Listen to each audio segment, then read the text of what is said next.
Who made the 7 rings of the dwarves and how? Have you ever wondered about the origins of the 7 rings of the dwarves?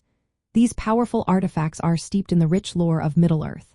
Let's uncover the story behind their creation. The 7 rings were forged by a master craftsman of the Noldorin Elves named Celebrimbor during the Second Age. This was a time when the world was filled with magic and myth. Celebrimbor was known for his exceptional skill in crafting rings, and he was approached by a mysterious figure. This figure was Sauron, who disguised himself as Annatar, the Lord of Gifts. Under Sauron's guidance, Celebrimbor was persuaded to create the Rings of Power. In total, there were 19 rings made for the leaders of different races in Middle-earth. This included 3 rings for the elves, 7 for the dwarves, and 9 for men. The 7 rings were specifically given to the 7 dwarf lords, each ruling over their respective clans. These clans included the Longbeards, the Firebeards, the Broadbeams, the Iron Fists, the Stiffbeards, the Blacklocks, and the Stonefoots. The process of forging these rings was a closely guarded secret.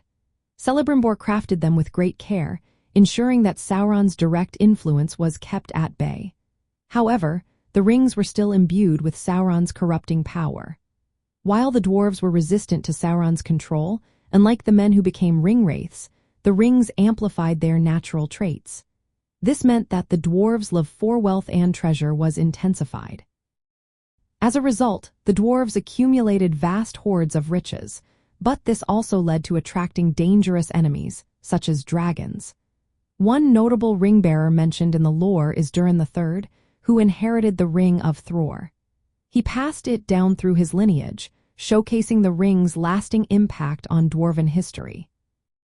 In summary, the 7 rings of the dwarves were crafted by Celebrimbor with the influence of Sauron. They were intended to enhance the power and wealth of the Dwarven Lords but ultimately led to strife and challenges. The story of these rings is a fascinating chapter in the myths and legends of Middle-earth.